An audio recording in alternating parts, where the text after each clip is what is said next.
बकरीद पर यूपी में कानून व्यवस्था बनाए रखना, सुरक्षा के साथ तमाम इंतजाम करना यूपी पुलिस के लिए किसी जंग से कम नहीं थी। और इस जंग में योगी फोर्स की जीत हुई है, क्योंकि आज पूरे यूपी में शांति से बकरीद का त्योहार मनाया गया। योगी ने जो गाइडलाइन तय की थी उसकी पूरी तामील हुई है।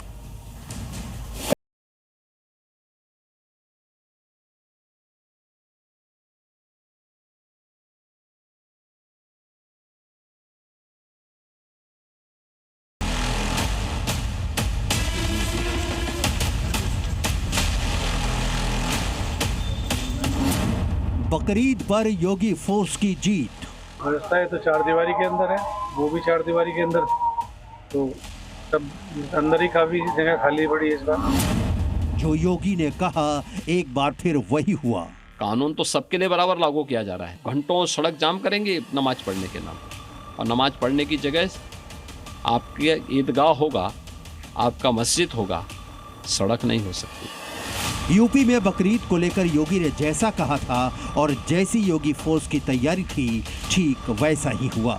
यूपी की राजधानी लखनऊ से लेकर विवादों की राजधानी बन चुके संभल और कुशीनगर से लेकर अलीगढ़ तक भाईजान कायदे में रहे, जिसकी बदौलत बकरीद का त्योहार उनके लिए फायदे का रहा।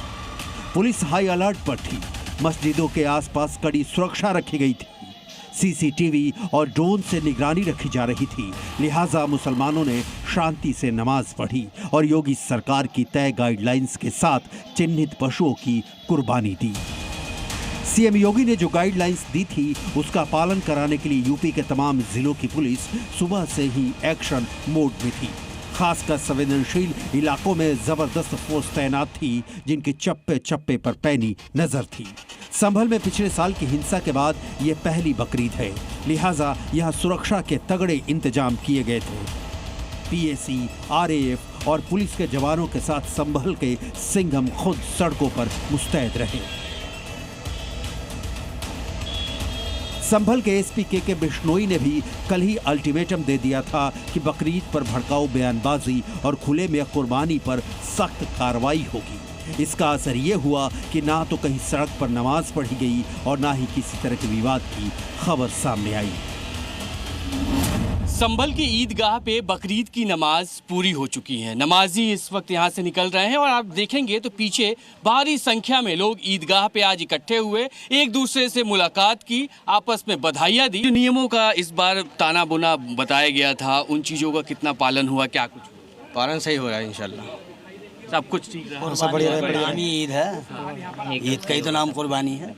तो मुबारक दिन पे आज आप लोग मिले और क्या कुछ एक दूसरे को बोला? बहुत अच्छा लगा। ईद उल अजहा पर हमने शांति समिति की सभी बैठकें की थी और सभी लोगों ने प्रतिभाग भी किया था, सहभागिता भी की थी और पूर्ण शांति के साथ और सहयोग के साथ सार्वजनिक स्थलों पर कुर्बानी नहीं देना और जो 19 पूर्व में चिन्हित परंपरागत स्थल है वहीं पर ही कुर्बानी देना, इस पर सभी ने सहमति व्यक्त की थी।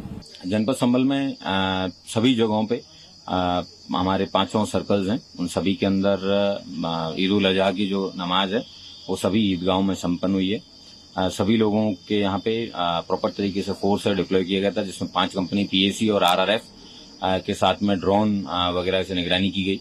112 की जो नई एडवांस व्हीकल्स हैं उनको भी डिप्लॉय करके प्रॉपर तरीके से रिकॉर्डिंग करके जो नमाज है सकुशल संपन्न हो चुकी है। बकरीद पर संभल के समाजवादी पार्टी जियाउर रहमान बर्क के लिए भी खुशखबरी आई, क्योंकि उन्हें फर्जी बिजली बिल मामले में इलाहाबाद हाई कोर्ट से राहत मिल गई। लिहाजा बर्क साहब ने भी संभल के मुसलमानों को योगी सरकार की गाइडलाइंस के मुताबिक त्योहार मनाने की अपील की।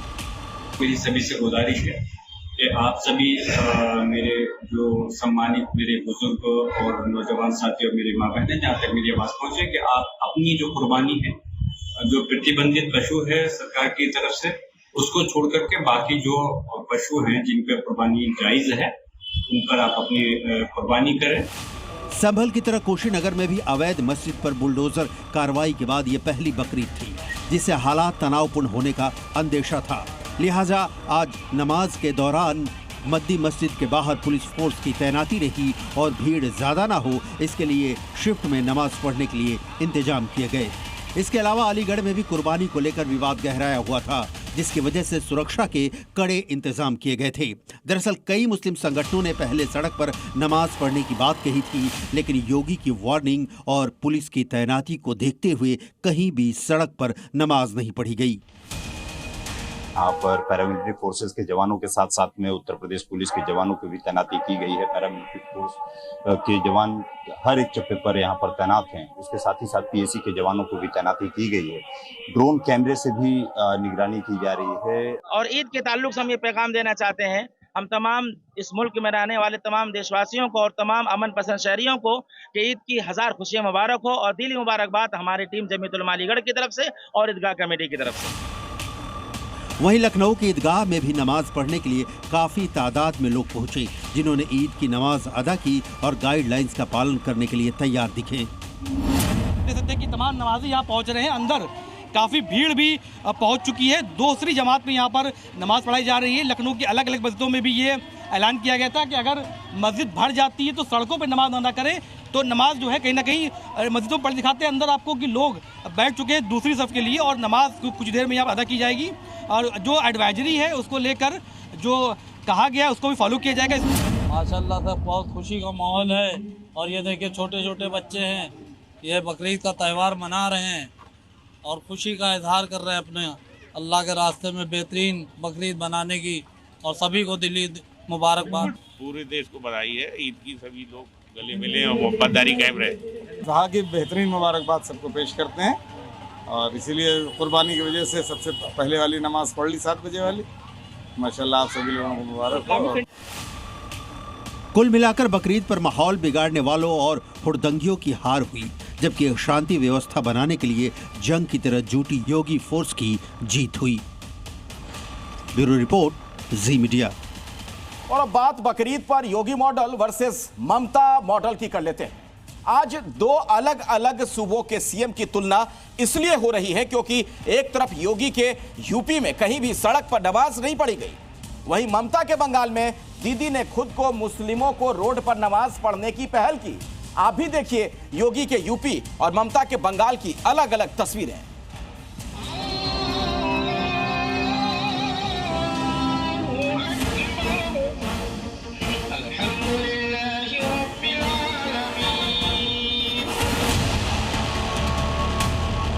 इंसान को खुद अकल रखनी चाहिए, ऐसे काम ना ही करे, माहौल को देखते हुए तो और ना करे। ये दो तस्वीरें सारी कहानी बयां कर रही हैं। पहली तस्वीर यूपी की है, जहां बकरीद पर मुसलमानों ने शांति के साथ मस्जिदों में नमाज पढ़ी, क्योंकि सीएम योगी ने पहले ही साफ कर दिया था कि नमाज के लिए मस्जिद है, सड़क नहीं। जबकि दूसरी तस्वीर पश्चिम बंगाल की राजधानी कलकत्ता की है, जहां सीएम ममता बनर्जी ने रेड रोड पर नमाज पढ़ने के लिए बाकायदा इंतजाम कराया। यूपी में योगी सरकार बनने के बाद एक ही मॉडल है, जिसका मतलब है नियम सबके लिए समान, मजहब के नाम पर कानून से कोई समझौता नहीं, जिसके सबूत आज यूपी के अलग अलग शहरों में नजर आए। हर जगह मस्जिदों में बकरीद की नमाज पढ़ी गई। जहां भीड़ ज्यादा थी वहां शिफ्ट में बारी बारी से आने जाने के लिए इंतजाम किए गए, मगर कहीं भी सड़क पर नमाज पढ़ने की इजाजत नहीं दी गई। सड़क चलने के लिए होती है और जो लोग ये बोल रहे हैं ना, उनको हिंदुओं से अनुशासन सीखना चाहिए। मगर मुस्लिम वोट बैंक की खातिर पश्चिम बंगाल की मुख्यमंत्री ममता बनर्जी ने तमाम नियम कानून को ताक पर रखकर बीच सड़क में नमाज पढ़ने की इंतजाम किए। ममता की शह पर कलकत्ता के रेड रोड इलाके में नमाजियों की भारी भीड़ नजर आई, जिनके खातिर आम लोगों के लिए सड़कें बंद कर दी गई थी। रेड रोड कोलकाता का वो जगह है जहां पर गणतंत्र दिवस का परेड होता है। यहीं पे दुर्गा पूजा कार्निवल भी होता है और साल में 2 बार ईद की नमाज पढ़ा जाता है और रास्ता बंद करके ही पढ़ा जाता है। और इसके लिए कोलकाता पुलिस का एडवाइजरी भी जारी हुआ है, कौन कौन कैसे कैसे यहाँ तक पहुंचे, कौन से रास्ता बंद होगा। ममता बनर्जी के मुस्लिम तुष्टीकरण के खिलाफ हिंदू संगठन भारी गुस्से में नजर आए। सियालदा रेलवे स्टेशन के सामने हिंदू सेवा दल के कार्यकर्ताओं ने प्रदर्शन किया। रेड रोड में हिंदू सेवा दल को पुलिस की तरफ से हनुमान चालीसा के पाठ करने के लिए अनुमति नहीं मिला था, लेकिन आज मुख्यमंत्री ममता बनर्जी के हस्तक्षेप के बाद रेड रोड में ईद का नमाज पढ़ा गया। इसी पर आपत्ति जताते हुए इस वक्त हिंदू सेवा दल के जो सदस्य हैं वो कोलकाता के शियालदा स्टेशन के सामने ये विरोध प्रदर्शन कर रहे हैं और शांतिपूर्ण विरोध प्रदर्शन कर रहे हैं। हिंदू संगठनों का आरोप है कि 2 महीने पहले अप्रैल में हनुमान चालीसा का पाठ पढ़ने की इजाजत नहीं मिली थी, लेकिन ईद के लिए सेना के मना करने पर भी ममता बनर्जी ने रेड रोड पर नमाज की इजाजत दे दी। पश्चिम बंगाल सरकार जिस प्रकार की भेदभाव कर रही है, तुष्टीकरण की राजनीति कर रही है, इसकी घोर निंदा करता हूं। और मैं यह बताना चाहता हूं कि एक आंख में सुरमा और एक आंख में काजल क्यों। एक पक्ष को नमाज पढ़ने के लिए अनुमति के पक्ष माने एक पक्ष को अनुमति दिलाना और एक पक्ष के विरोध में एडवोकेट को खड़ा करना, पुलिस प्रशासन के द्वारा विरोध करवाना, ऐसा क्यों? कोलकाता के रेड रोड पर सैन्य प्रशिक्षण होना था, इसीलिए सेना ने बकरीद पर नमाज की अनुमति नहीं दी थी। लेकिन ममता सरकार के दखल पर सेना ने ट्रेनिंग की जगह बदल दी। ऐसे में सवाल उठना लाजमी है कि आखिर आर्मी की जमीन पर ट्रेनिंग जरूरी थी या नमाज। हालांकि बंगाल के पड़ोसी राज्य बिहार से भी ऐसी ही तस्वीर नजर आई। बिहार की राजधानी पटना में नमाजियों ने स्टेशन जाने वाली सड़क को हाईजैक कर लिया और तो और स्टेशन के सबसे नजदीक गेट को भी बंद कर दिया, जिससे रेल यात्रियों को आधा किलोमीटर तक पैदल चलना पड़ा। पटना स्टेशन जाने वाली जो गेट है, एंट्री नंबर 3, इस गेट के बाहर जो सड़क जाती है, उस सड़क पर ही आज बकरीद की नमाज अदा की गई। हालांकि यहाँ सुरक्षा की पुख्ता व्यवस्था थी, पुलिसकर्मी तैनात थे, लेकिन सड़क पर इस नमाज की वजह से जो स्टेशन जाने वाले यात्री थे उनको काफी परेशानी हुई। इन तस्वीरों से साफ है कि जहां योगी राज है वहां कानून सबके लिए समान है, जहां योगी नहीं वहां तुष्टीकरण की राजनीति से आम आदमी परेशान है। ब्यूरो रिपोर्ट, जी मीडिया। और अब बात बकरीद के मौके पर एक बार फिर सामने आई गोवंश की साजिश की। यूपी के प्रयागराज में पुलिस ने गो तस्करों के एक बड़े गैंग पर शिकंजा कसते हुए 7 आरोपियों को गिरफ्तार किया, जिनके कब्जे से 26 गोवंश को मुक्त कराने के साथ ही 150 किलो मांस भी बरामद किया गया। उधर एमपी के रायसेन में भी हिंदू संगठनों ने 2 ट्रकों से गोवंश को बरामद किया, जिसके बाद वहां बवाल मच गया।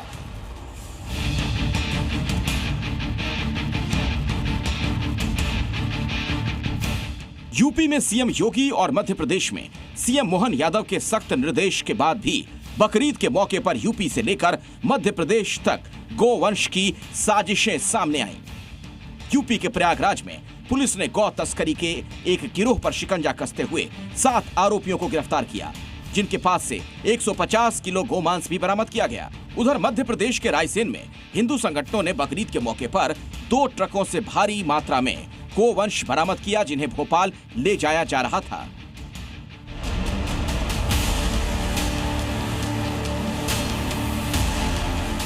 प्रशासन की सख्ती और हिंदू संगठनों के कड़े विरोध के बीच एक बार फिर बकरीद के मौके पर गोवंश की बड़ी साजिश सामने आई।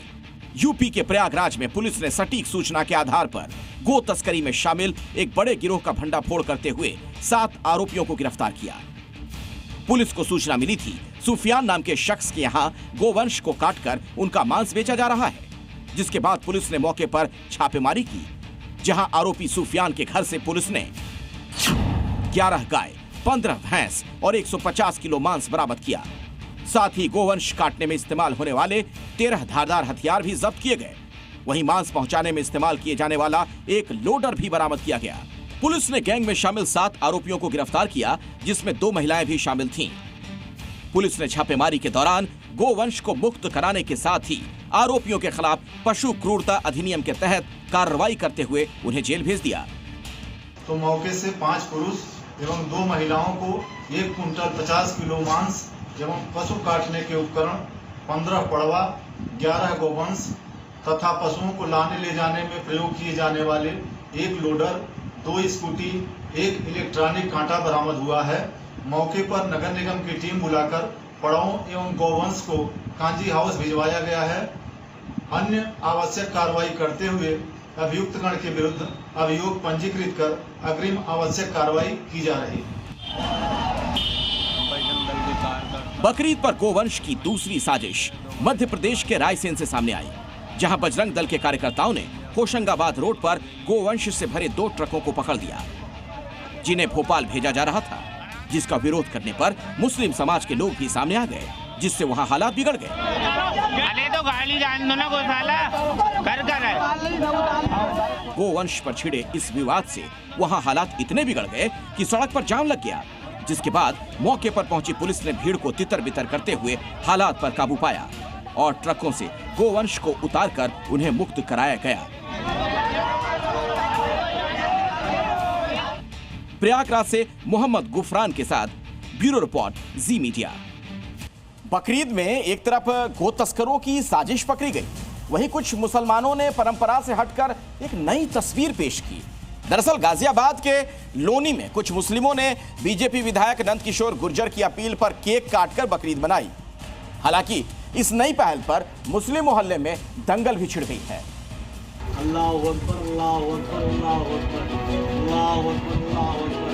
यूपी में बकरीद के मौके पर बकरे नहीं केक काटे गए।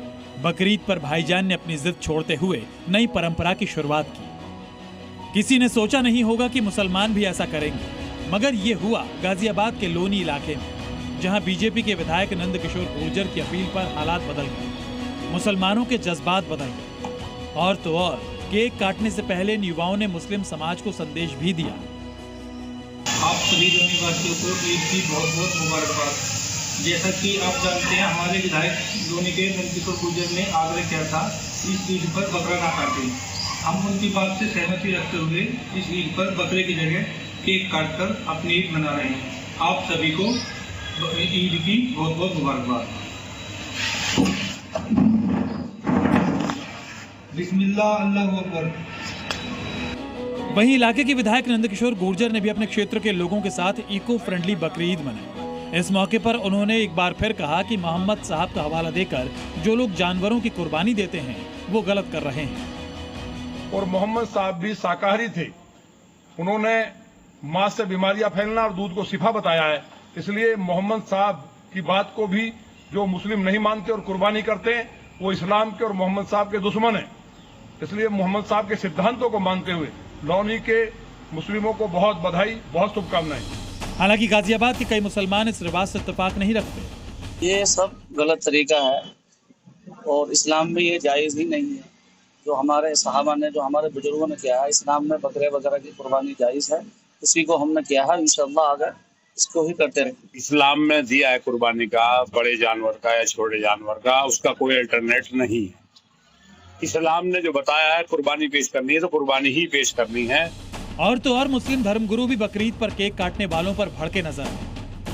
वो गुनाहगार हैं जिससे जो है मजहब इस्लाम पर उंगली उठाने का उन्हें मौका मिला, लिहाजा मजहब इस्लाम में ऐसा करना हरगिज जायज ही नहीं किया जाए कि कबूल कहाँ से। वहीं बीजेपी विधायक नंदकिशोर गुर्जर की पहल पर राजनीति भी शुरू हो गई। कितने विधायक आए, कितने चले गए, मुसलमान अपने ईमान में है और जो हमारा हुकूमत बुजुर्गों ने दिया उसी तरीके से ईद मनाई और इंशाअल्लाह आगे बढ़ेंगे। ये लोनी का माहौल खराब करना है उनका।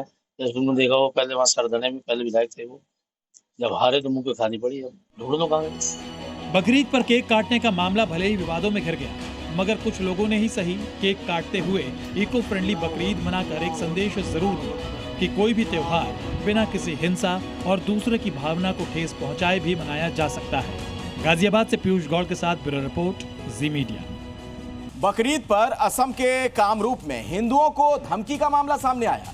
सोशल मीडिया पर धमकी भरा वीडियो पोस्ट किया गया। मुस्लिम युवक पर पुलिस ने एक्शन लेते हुए गिरफ्तारी उसकी कर ली है, लेकिन सवाल तो यह है कि इस तरह से धमकी का मतलब क्या है। एक रिपोर्ट देखिए।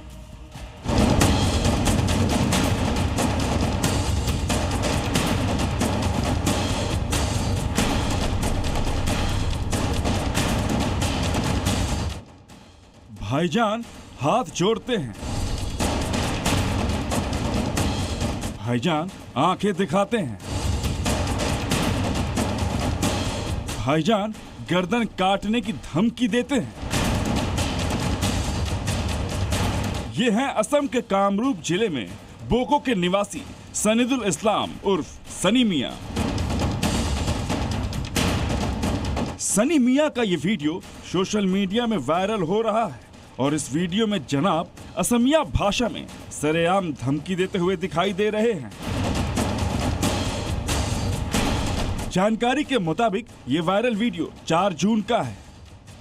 दादा भूल होइছে दे, क्षमा কৰি দিব। হিন্দী মুছলিম লৈ ভিডিঅ' আৰু নবনাও দে, সৰি। কি মাদাৰছত এইটো ভাবিছ নেকি? তহঁতৰ ওচৰত মই ক্ষমা খুজিম ন, মাফ খুজিম। মাকসুদে এটাই কথাই মনত ৰাখিবি, মিয়া মানুহক দেখি পাইছ, বন্ধু বান্ধৱ দেখি পাইছ, মিয়া মানুহৰ লগত কথা পাতি পাইছ, ৰাস্তা ঘাটত যাওঁতে আহোঁতে মানে দেখা পাইছ। এতিয়ালৈকে মিয়া মানুহক চিনি পোৱা নাই। কেলা মাকসুদ, মিয়া মানুহে বছৰে বছৰে ঈদত কুৰবানী দিয়ে, এইটো গম পাওঁ ন। কেলা বেছি বাঢ়িলে গৰু ছাগলীৰ নিচিনা কুৰবানী দি দিম মাকসুদ। सनी मियां सोच रहे थे कि सोशल मीडिया में उन्हें इस कारनामे के लिए शाबाशी मिलेगी, लोग तालियां बजाएंगे और कोई इनका कुछ बिगाड़ ही नहीं पाएगा। लेकिन सनी मियां पर कार्रवाई होनी तय थी। और अभी एक बड़ी खबर आ रही है, कानपुर से खबर है। बता दें आपको कि इंस्पेक्टर नरगिस का फरार पति अरेस्ट हो गया है। 13 साल से फरार चल रहा था। सुरेश यादव, भाई को सुसाइड के लिए उकसाने का आरोप। नरगिस के पास करोड़ों की संपत्ति। अरेस्ट के बाद कोतवाली पहुंची नरगिस। प्रीति श्रीवास्तव हमारी संवाददाता मौजूद है, इसी खबर पर कुछ और जानकारी आप तक पहुंचाएंगी। प्रीति, क्या अपडेट और मिल पा रहा है आपको? देखिए, मैं आपको बता दूं कि सुरेश यादव जो कि नरगिस खान का पति है, उसको कानपुर देहात के भोगनीपुर कोतवाली से जो थाना है वहां से अरेस्ट किया गया है। और ये अपने भाई को मौत के लिए उकसाने के केस में ये काफी समय से फरार चल रहा था। उसके बाद आज कानपुर देहात पुलिस ने सुरेश यादव की अरेस्टिंग की है। नरगिस खान वो नाम है जो भ्रष्टाचार का सबसे बड़ा नाम बन के उभर के सामने आई थी कुछ दिन पहले, और उनके पास एंटी करप्शन टीम ने उनके खिलाफ जो है वो मुकदमा दर्ज किया था। कहा यह जा रहा था, जो FIR दर्ज हुई थी उसमें ये बताया गया था कि इनकी जो आय से अधिक संपत्ति मामले में इनके खिलाफ FIR जो है। चलिए, धन्यवाद प्रीति फिलहाल इस पूरी जानकारी के लिए आपका। खबर पर आप नजर बनाकर रखिएगा। PM ने कल चिनाब ब्रिज के उद्घाटन के दौरान पाकिस्तान पर पहलगाम हमले का आरोप लगाते हुए उसे गरीबों की रोजी रोटी का दुश्मन बताया। तो शहबाज सरकार को ऐसी मिर्ची लगी कि पाकिस्तान के विदेश मंत्रालय को बयान जारी करना पड़ा। वहीं ऑपरेशन सिंदूर के 1 महीना पूरे होने पर BSF के जवान एक बार फिर सीमा पर पाकिस्तान को मुंहतोड़ जवाब देने के लिए मुस्तैद दिखे।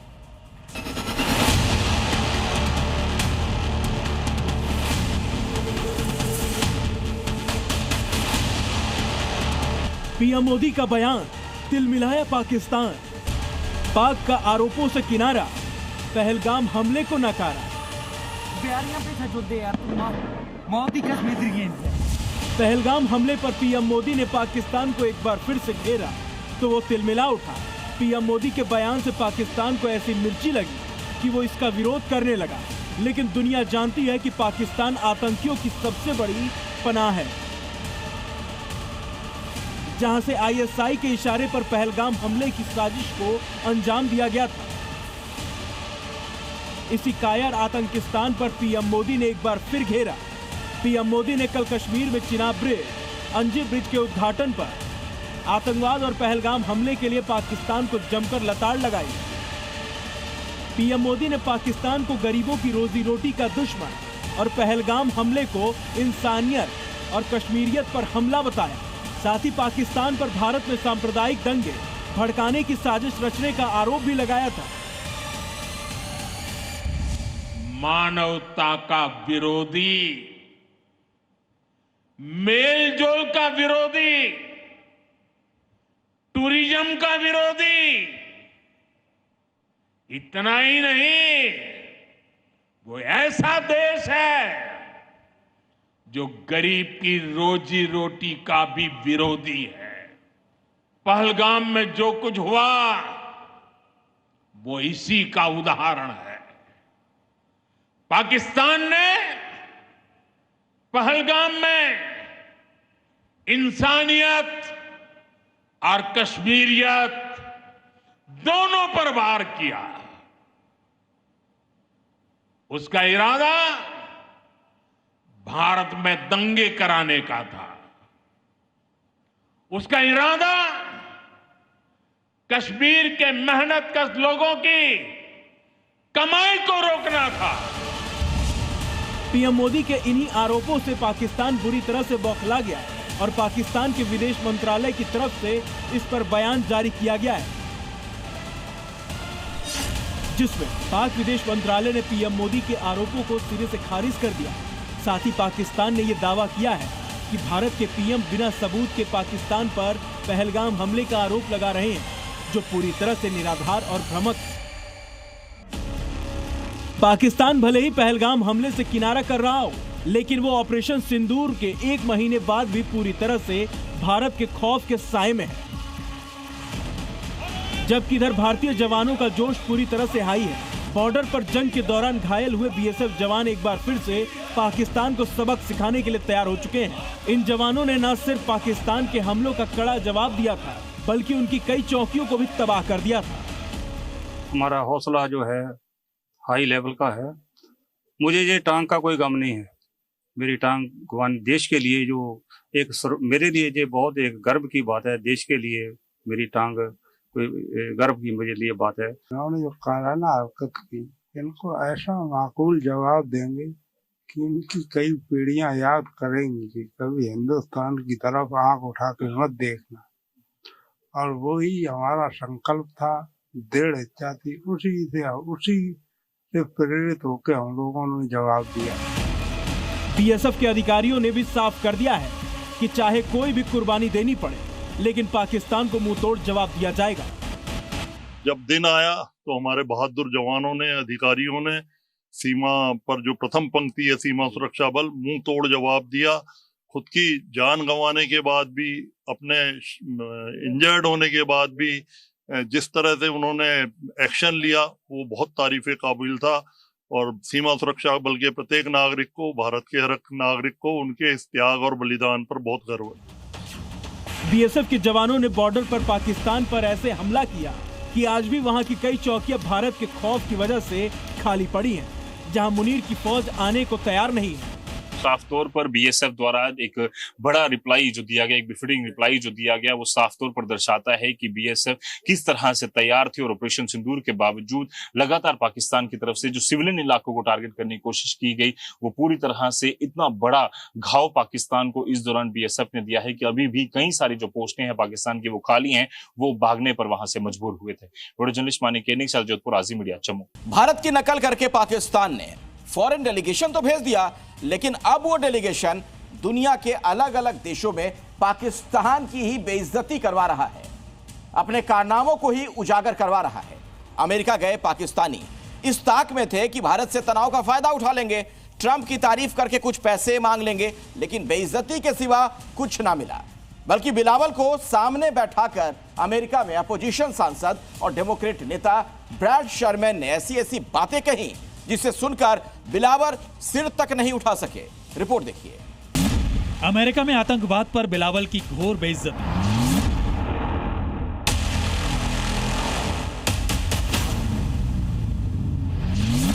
अमेरिकी सांसद ने पाक डेलीगेशन को खरी खोटी सुनाई। ऑपरेशन सिंदूर के बाद भारत की नकल करते हुए पाकिस्तान ने भी कई देशों में अपना डेलीगेशन भेजा। इसमें एक डेलीगेशन को बिलावल लीड कर रहे हैं, जो अमेरिका में आतंकवाद से पीड़ित होने का दिखावा कर रहे हैं। लेकिन अमेरिका में बिलावल को उस वक्त जबरदस्त बेइज्जती झेलनी पड़ी जब एक डेमोक्रेट सांसद ब्रैड शर्मैन ने न सिर्फ आतंकवाद पर खरी खोटी सुनाई, बल्कि लादेन से जैश ए मोहम्मद जैसे आतंकी संगठनों की भी याद दिलाई। ब्रैड शर्मैन ने आतंकवाद पर पाकिस्तान को बेनकाब करते हुए बिलावल से दो टूक लहजे में कहा कि पाकिस्तान अपने मुल्क में आतंकवाद पर लगाम लगाए, जैश ए मोहम्मद जैसे आतंकी संगठनों को खत्म करे। ब्रैड ने सिर्फ आतंकवाद पर नहीं, बल्कि पाकिस्तान में हिंदुओं और बाकी अल्पसंख्यकों पर अत्याचार की बात भी उठाई। दरअसल पाकिस्तान में अल्पसंख्यकों की लिंचिंग, कन्वर्जन, महिलाओं और लड़कियों की किडनैपिंग आम बात है, जिसमें प्रशासन भी पंजाबी पाकिस्तानियों को सपोर्ट करता है। इसलिए ब्रैड ने बिलावल से कहा कि पाकिस्तान में धार्मिक अल्पसंख्यकों की सुरक्षा का अहम मुद्दा बना हुआ है।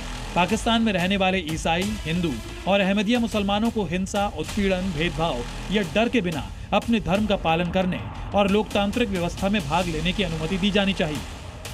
पूरी दुनिया को पता है कि पाकिस्तान सिर्फ अल्पसंख्यकों पर ही नहीं, बल्कि अपने लोगों पर भी जुल्म कर रहा है। हाल ही में सिंध में पानी के लिए भी कई लोगों को जबरन अगवा किया गया था या जेल में डाल दिया गया था। ब्रैड ने बिलावल के सामने सिंध और इंडस वाटर ट्रीटी का मुद्दा भी उठाया और कहा कि मैंने सिंध में पानी के लिए प्रदर्शन कर रहे लोगों की हत्या और जबरन गायब किए जाने का मामला भी पाकिस्तान के सामने उठाया, जिसमें सिंध के लोगों को वर्षों से एक्स्ट्रा जुडिशियल किलिंग और राजनीतिक दमन का शिकार होना पड़ रहा है। सिंध में 8000 लोगों के गायब होने का केस दर्ज है, जबकि इनमें से किसी भी केस में उचित जांच भी नहीं की गई। कुल मिलाकर बिलावल अमेरिका गए तो थे सिंध का पानी मांगने, आतंकवाद पर घड़ियाली आंसू बहाने, लेकिन वहां अपने ही गुनाहों के जाल में घिर गए।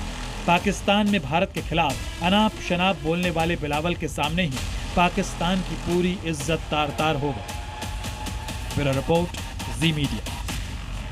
बात करेंगे मेघालय की एक ऐसी मर्डर मिस्ट्री की जिसका कनेक्शन बांग्लादेश से जुड़ता हुआ नजर आ रहा है। दरअसल 10 दिनों पहले इंदौर का कपल हनीमून मनाने के लिए मेघालय गया, मगर मेघालय पहुंचने के 48 घंटे बाद ही अचानक दोनों रहस्यमयी तरीके से गायब हो गए। 10 दिनों के बाद पति का शव शिलोंग के पास एक खाई में मिला, जबकि पत्नी सोनम अब भी लापता है। इस पूरे हत्याकांड में अब अपहरण और बांग्लादेश में मानव तस्करी का एंगल भी जुड़ गया है। ये रिपोर्ट देखिए।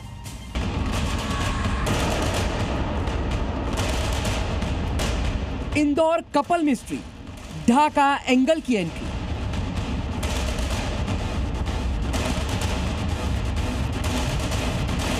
शिलोंग में पति की हत्या, बांग्लादेश में है सोना।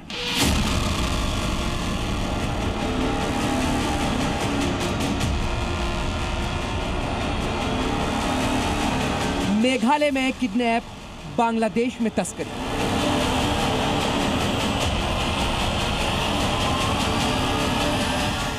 राजा का इंदौर में अंतिम संस्कार हुआ।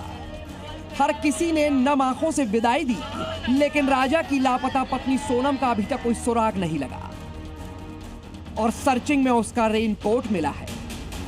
एमपी के इंदौर से हनीमून पर शिलोंग पर गए कपल के बारे में सनसनीखेज खुलासे हो रहे हैं। बुधवार को राजा रघुवंशी की डेड बॉडी मिली तो साजिश की आशंका और गहरा गई और अब लापता सोनम के भाई गोविंद रघुवंशी और मृतक राजा के भाई विपिन रघुवंशी ने बड़े खुलासे किए हैं। सोनम के भाई गोविंद रघुवंशी मेघालय पुलिस के साथ लगातार सर्च ऑपरेशन में शामिल हैं। गोविंद ने बताया कि 20 मई को उनकी सोनम से आखिरी बातचीत हुई थी। उन्होंने कहा सोनम और राजा का असम के गुवाहाटी जाने का प्लान था, लेकिन पता नहीं वो शिलोंग कैसे पहुंच गए और कब उन्होंने ये प्लान बनाया। हम लोग पहले कभी शिलोंग नहीं आए। हाँ, कामाख्या देवी के दर्शन के लिए जरूर आई थी। आशंका है कि राजा की हत्या के बाद आपराधिक प्रवृत्ति के लोगों ने सोनम का अपहरण कर लिया है और उसे बांग्लादेश ले गए। सोनम के भाई से जब हमने बात की तो सुनिए भाई ने क्या कहा। हम मतलब कोई भी एंगल से कोई भी चीजें छोड़ना नहीं चाह रहे हैं। हम हर एंगल से ट्राई कर रहे हैं। हमने गवर्नमेंट से भी मांग करी है कि हमें मतलब जो मेघालय सरकार है उनसे भी मांग करी है कि हमें जल्द से जल्द सोनम को ढूंढने में मदद करी जाए। मुझे रिक्वेस्ट एक ही करना है, राजा रघुवंशी का जो शव मिला है उस पर सीबीआई जांच बिठाई जाए, क्योंकि ये एक मर्डर केस है जो कि यहाँ की गवर्नमेंट ने बता दिया है।